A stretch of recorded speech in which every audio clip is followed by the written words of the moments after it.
বাবা, ও বাবা। বলো, কি বলছো? কি চাই? কিছু চাই না, কিছু চাই না।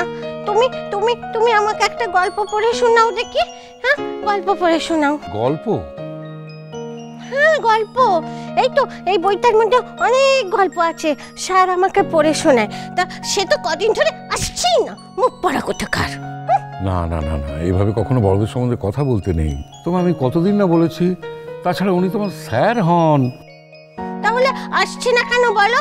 ও জানে না যে ও না এলে আমি লেখাপড়া করতে পারি না, আঁকা করতে পারি না, গান করতে পারি না, গল্প শুনতে পারি না, কিচ্ছু পারি না? নিশ্চয়ই কাজে ব্যস্ত। তুমি তো জানো ওনার কত কাজ, জানো না? আচ্ছা ঠিক আছে, করুক গে কাজ। তুমি তুমি আমাকে গল্প পড়ে শোনাও। এই নাও ধর। আচ্ছা ঠিক আছে, তুমি তুমি এখানে বসো, আমি একটুখানি খবরটা পড়ে নিই, তারপরে তোমায় শোনাচ্ছি, কেমন? বসো বসো বসো। না, কোনো কাগজ পড়তে হবে না, তুমি গল্প পড়ে শোনাও। শোনাও। ও কি বিপদ! শোনাচ্ছি, বসো।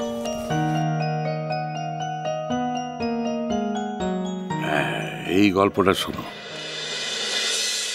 এই গল্পটা শুনলে তোমার হাসতে হাসতে পেট ফেটে যাবে। পড়ো পড়ো পড়ো পড়ো বাবা। গল্পের নাম হলো পেটুক। পেটুক?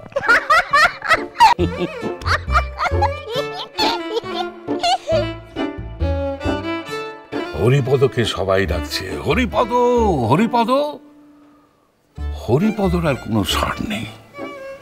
সবাই এত চেঁচামেচি করছে, কিন্তু হরিপদ আর সাড়া দিচ্ছে না। ও হরিপদ কালা না গো, কানে কম শুনে, তাই না? কম শুনবে কেন? পরিষ্কার দিব্যি শুনতে পায়। তার মানে হরিপদ বাড়িই নেই? তা কেন, হরিপদ তো মুখ ভর্তি ক্ষীরের নাড়ু। গিলতেও পাচ্ছে না, ফেলতেও পাচ্ছে না, কথা বলবে কি করে?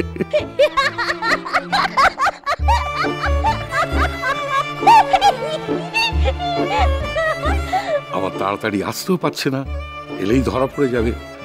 তাই সে যত তাড়াতাড়ি পারে নাড়ুগুলো গিলছে আর জল খাচ্ছে, গিলছে আর জল খাচ্ছে। যত জল খাচ্ছে তত নাড়ুগুলো তার গলার মধ্যে আঠার মতো আটকে যাচ্ছে। শোনো পারি, তুমি যেন কখনো এরকম করো না, তাহলে কিন্তু তোমার ওই হরিপদর মতো অবস্থা হবে।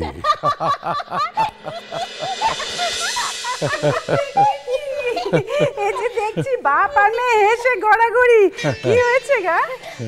ও বাবা বাবা, ও বাবা বাবা, মাকে শোনা, মাকে বলো, শোনো শোনো শোনো, তোমরা কিন্তু কোনোদিনও লুকিয়ে লুকিয়ে নাড়ু খাবে না, বুঝেছো তো? তাহলে তোমাদেরও হরিপদর মতো অবস্থা হবে। তা হরিপদটা কে? ও বাবা, শোনা মা, হরিপদকে চিনে না? ঠিক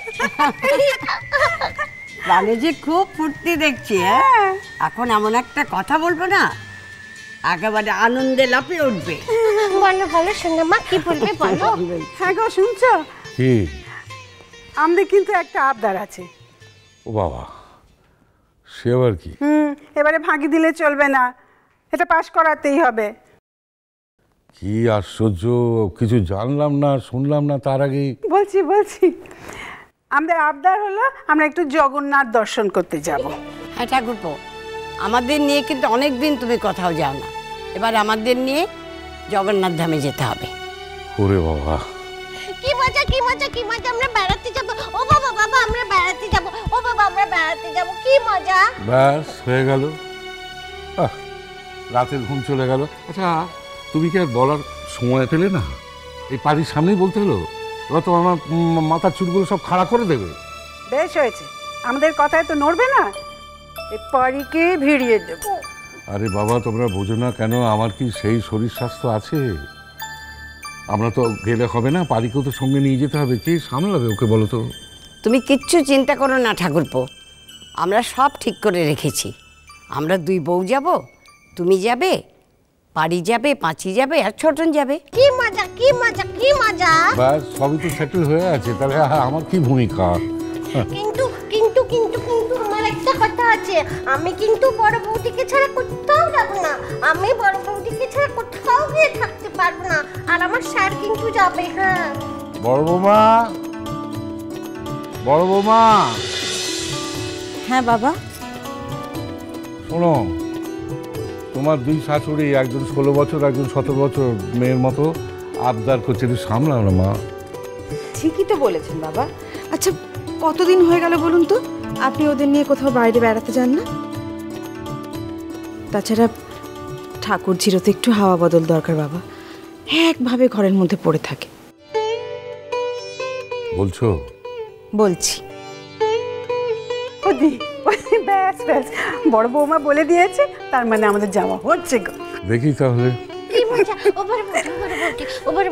তোমার আর আমার সব জামা কাপড় না আমরা একটা বাক্সের মধ্যে গুছিয়ে নেবো। আচ্ছা আচ্ছা ঠিক আছে, সে পরে দেখা যাবে এখন।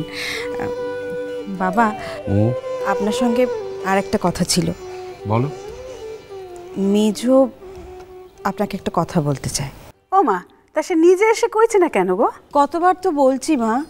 মেজো, আয় মেজো, মেজো এদিকে আয়, আয়।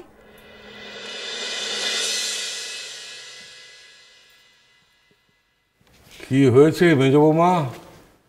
আমার গোয়ার গোবিন্দ ছেলেটা আবার ঝগড়া করেছে নাকি তোমার সঙ্গে? ওই দেখো না বাবা, নীলের জন্য ওর মন খারাপ করছে, ঘরে বসে কান্নাকাটি করছিল, দেখতে পেয়ে ওকে জোর করে এখানে নিয়ে এলো। হ্যাঁ, দাদু ভাইটা অনেক দিন হয়ে গেল বাড়ি ছাড়া। হ্যাঁ, সামনে তো জন্মদিন পড়েছে ছেলেটার। কাল ফোনে কতবার করে বললুম জন্মদিনটা এখানে আয়। হ্যাঁ, কি যে হয়েছে ছেলেটার, যখনই ফোন করি বলে ব্যস্ত আছি, পরে ফোন করব, অথচ ফোনই করে না। সত্যি নীলটা কিন্তু আগে এমনটা করতো না। কি যে হয়েছে ওর কদিন ধরে, এখন রাত্রিবেলা ফোন করলেও বলে অফিসের কাজ শেষ হয়নি। হ্যাঁ, ছেলেটা তো একাই বাড়িটাকে মাত করে রাখতো।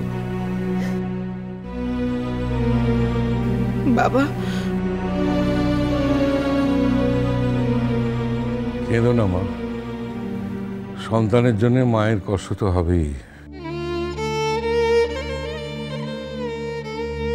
কিন্তু ছেলে মেয়েরা বড় হলে তাদের তো ছেড়ে দিতেই হয়, মুক্ত আকাশে তাদের উড়তে দিতে হয়।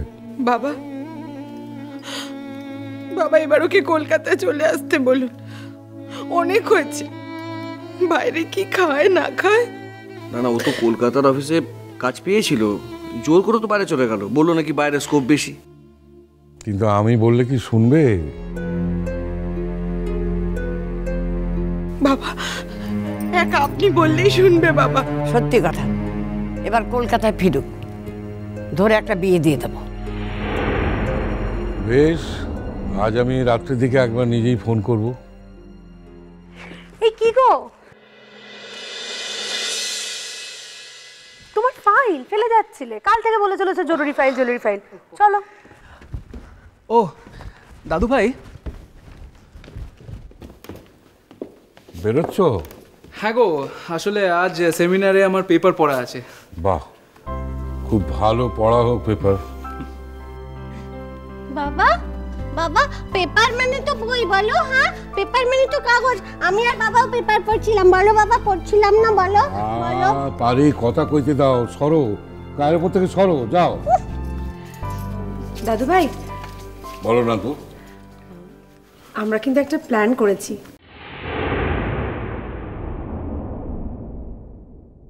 প্ল্যান? কি প্ল্যান? আসলে দাদু ভাই, কয়েকদিন ধরেই লক্ষ্য করছি যে মেজমার মনটা খুব খারাপ নীলের জন্য, আর বেচারির বার্থডেও তো আসছে। ওর সাথে ফোনে কথা হলো তো জানালো যে ব্যাঙ্গালোরের বাইরে কোথাও একটা কাজে রয়েছে, একেবারেই আসতে পারবে না। তাই ভাবছিলাম যে দাদু ভাই, তাই বলছিলাম আমরা যদি যাই কেমন হবে বলো? বেশ একটা সারপ্রাইজ হবে, ওকে কিচ্ছু বলবো না। তাই যাও মা, ছেলেটার শরীর টরীর ভালো আছে কিনা, ফোনে যে কেন ভালো করে কথা বলে না, যাও একটু খবর